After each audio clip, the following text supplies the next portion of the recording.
Ever feel like you suck at this job? Motherhood, I mean. Have too much anxiety and not enough patience? Too much yelling, not enough play? There's no manual, no village, no guarantees. The stakes are high. We want so badly to get it right. But this is survival mode. We're just trying to make it to bedtime. So if you're full of mom guilt, your temper scares you, you feel like you're screwing everything up, and you're afraid to admit any of those things out loud, this podcast is for you. This is Failing Motherhood.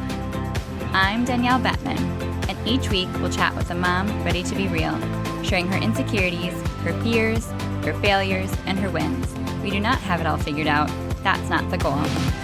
The goal is to remind you, you are the mom your kids need. They need what you have, you are good enough, and you're not alone. I hope you pop in earbuds, somehow sneak away, and get ready to hear some hope from the trenches. You belong here, friend. We're so glad you're here. Hey, it's Danielle. My strong-willed daughter made me coffee this morning. She asked for directions step by step, made hot cocoa for her and her sister, made us each breakfast of Nutella and pretzels, and created a whole moment of matching where we all wore our robes, eye masks, slippers, since she just got one yesterday. And about an hour later, she couldn't get something to go together that she took apart, and she exclaimed she hated the whole day. I soaked up both extremes, taking pictures of and savoring this morning memory, as well as diffusing her frustration with lots of playfulness, totally understanding why she was off, and helping her utilize coping strategies that I've taught her. We spent special time together snuggling in our robes on our cold deck, and don't worry, I did all these same things with her sister. But this moment this morning illustrates something so much bigger. I had planned on recording a completely different episode today, but I felt like there was too much to share from this example that I wanted to dive in while it was fresh on my mind. By the way, one of the upgrades to Failing Motherhood that you'll see in 2023 is the bi-weekly interviews just like 2022 with solo episodes in between. I have so much fun podcasting, and there's so much more potential to share value with you, especially if you are parenting a strong-willed child. So I already have more topics laid out than weeks available, pulling teachings from some of my workshops, client portals, and real life, so stay tuned and share with a friend. Okay, so back to this morning. I have an important message of hope for you. This is a drudgy time of year. The new year, new me mentality has already worn off. I don't know about you, but I'm already not waking up as early as I told myself I would be, and it just feels like it's a really hard time to form new habits and to create all of this momentum when all you want to do is snuggle in a ball, especially in the winter in the Midwest where I am, or even in California when they're having so much rain right now. It's just yucky. And parenting is hard AF, let alone parenting a child with such extremes. You rarely get a chance to take a breath, let alone feel encouraged. So I thought it was a perfect time to share a glimpse into your potential future and let you know it gets better. It gets so much better, friends. My daughter is 8 now, and we do not have the absolute meltdowns we used to have anymore. We took a trip yesterday, and we didn't even have to stop for 3 hours. I get to drink hot coffee most mornings. They fold their own laundry, feed the pets, clean their rooms once a week, and get along surprisingly well. She still has high highs and low lows emotionally, but I am playful way more than I get angry. I know how she thinks. I rarely take things personally, and I don't ride the roller coaster with her. We get so many more good moments. One of my clients called them mom paychecks, heart swell moments, whatever you want to call them. I get so many more good moments from her now. We spend our drives to school making silly voices for the car. We spend moments at bedtime playing stuffed animals, talking about their days. I have a tradition now of making up personalities and voices for their lovies, and it might be my most favorite memory so far because I know now that they will remember it, and they may even do it with their own kids if they choose to have them. I know how to pick my battles and reset after an exceptionally bad day. Don't worry, we still have those, but I know how to regulate my mindset. I know what's actually off and how important my own well-being is. I know what meaning to make from it or not, and have the peace of mind that we are on the trajectory to get where we want to be. I'm not only able to shake off comments or criticisms about my parenting, but I often end up doubling down on it every time my husband and I check in about a fear of ours that creeps up or a new curveball that is thrown at us. I know that I am taking control of what I can control, making as educated decisions as I possibly can, and knowing I will never be perfect. I am going to make mistakes, and most definitely already have. And I have the grace and self-compassion to forgive myself when I get impatient and say and act in ways I'm embarrassed of, and I apologize to my kids. I work really hard not to beat myself up because I know the more compassion I have for my own behavior, the more I can extend to my partner and my kids. Quite possibly, most important to me, my kids aren't scared of me. They aren't people pleasers. They are not afraid to speak their mind. They know what they want. They aren't desperate to get exceptional grades, making it mean something about who they are or their worth.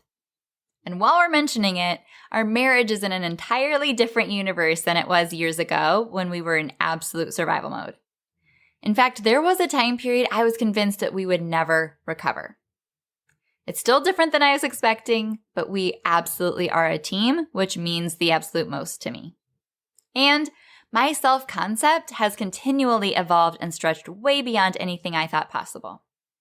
Every day I realize how much work there still is to go, but it's also the work I might be most proud of. So what I need you to hear is, it gets better.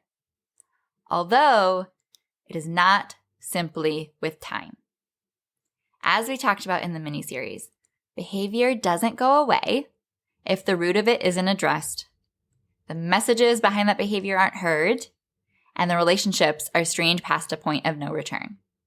The analogy I can't seem to shake is comparing parenting to finances, since we're given pretty much the same heads up in school about finances as we are about parenting. It's pretty common knowledge that in saving for retirement, the sooner, the better.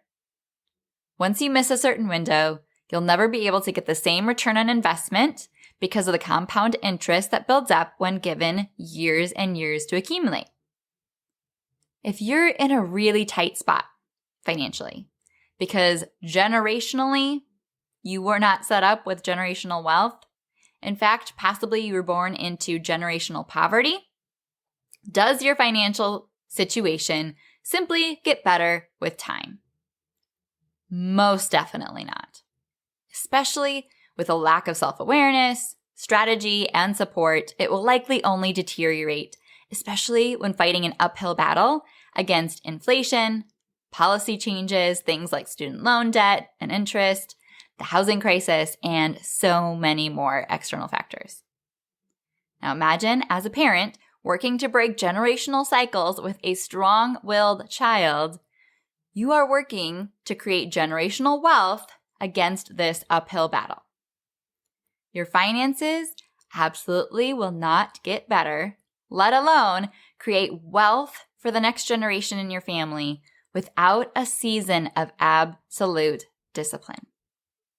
The compound interest of every little investment pays off. That might look different for each family. It could be reading books about finances, taking a class, or learning from a financial advisor. It could be undergoing something like Dave Ramsey's envelope system, or cutting expenses to meet a specific goal. It could be immersing yourself in an industry like real estate and making huge sacrifices in the short term to make really big long-term investments. It typically requires learning about concepts that no one ever taught you, enlisting and finding information from an expert. Often, working one-on-one with someone who can make specific recommendations based on your situation and goals. It also typically requires discipline in the short term, a sacrifice of sorts in some way by using a vigilant budgeting system, saving and investing money without spending it. This is painful. Many people can find information and learn more about budgeting and investing, but much fewer people make the lifestyle changes necessary to bring those big goals to life. And in most circumstances, the bigger the short-term sacrifice, the bigger the long-term payoff. So I'm sure you can see now how this easily translates to parenting.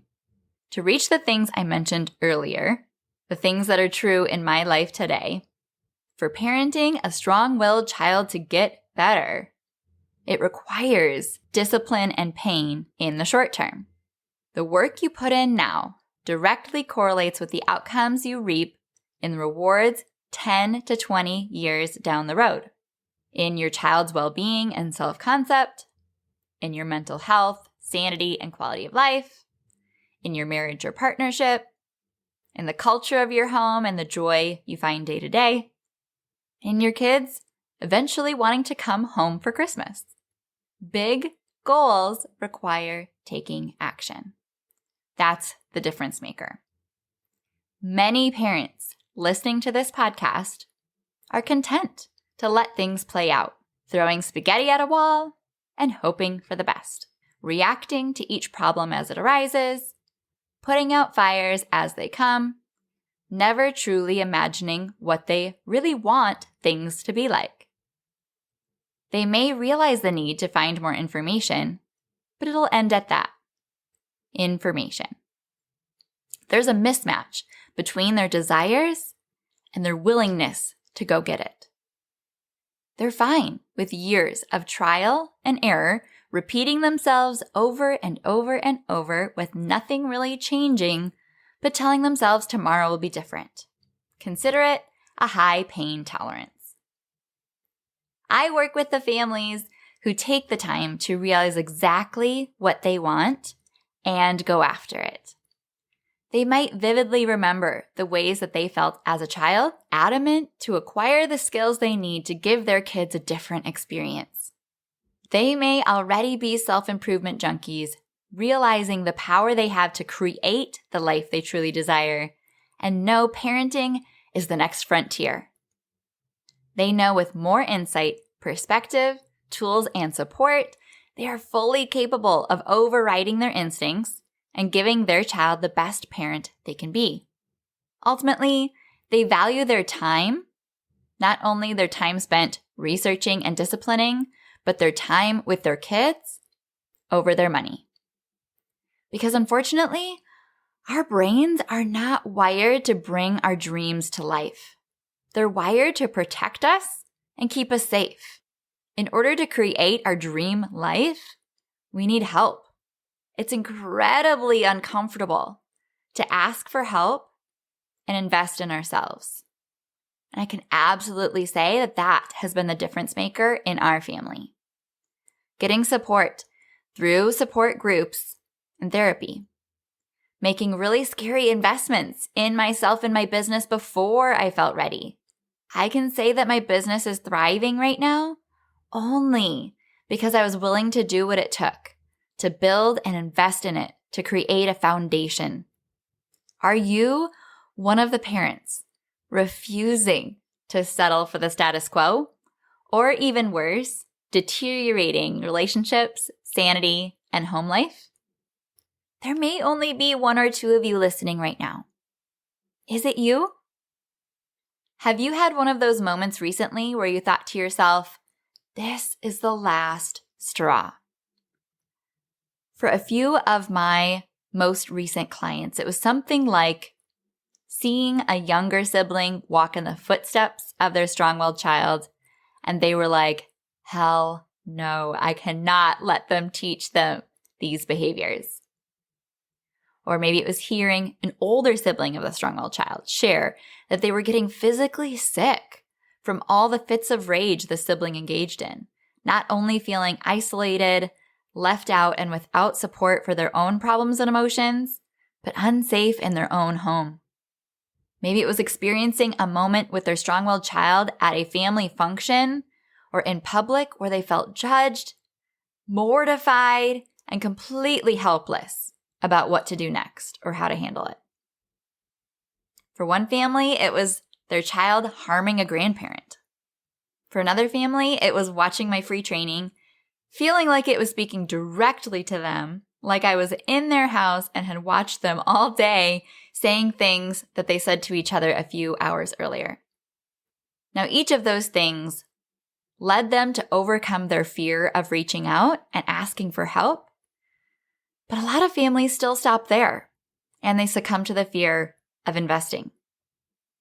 The families that inevitably invest do so because of their audacious, unapologetic, beautiful goals for their future and for their family, including simply, I want to like my child again. Period. I don't want them to be afraid of me. I want to feel confident in what I'm doing as their parent. I want to work on myself because they deserve me at my best. They know the worth of the compound interest of one decision. Is that you? Are you ready for things to get better? Are you ready to create this unapologetic future for your family? Because right now, I'm looking for 3 families ready to go beyond information into transformation over the next 11 weeks, investing in the short term for years and years of long-term payoff. So is that you? If so, submit your application to Wholeheartedly Calm. It's always open. After watching my free training, Authentic and Unapologetic, or you can take the shortcut and schedule a consultation using the link in the show notes. It's wholeheartedly.as.me/call. Either way, your big, beautiful future awaits. Can't wait to meet you on the other side. Thank you so much for tuning into this episode of Failing Motherhood. Your kids are so lucky to have you. If you loved this episode, take a screenshot right now and share it in your Instagram stories and tag me. If you're loving the podcast, be sure that you've subscribed and leave a review so we can help more moms know that they are not alone if they feel like they're failing motherhood on a daily basis. And if you're ready to transform your relationship with your strong-willed child and invest in the support you need to make it happen, schedule your free consultation using the link in the show notes. I can't wait to meet you. Thanks for coming on this journey with me. I believe in you, and I'm cheering you on.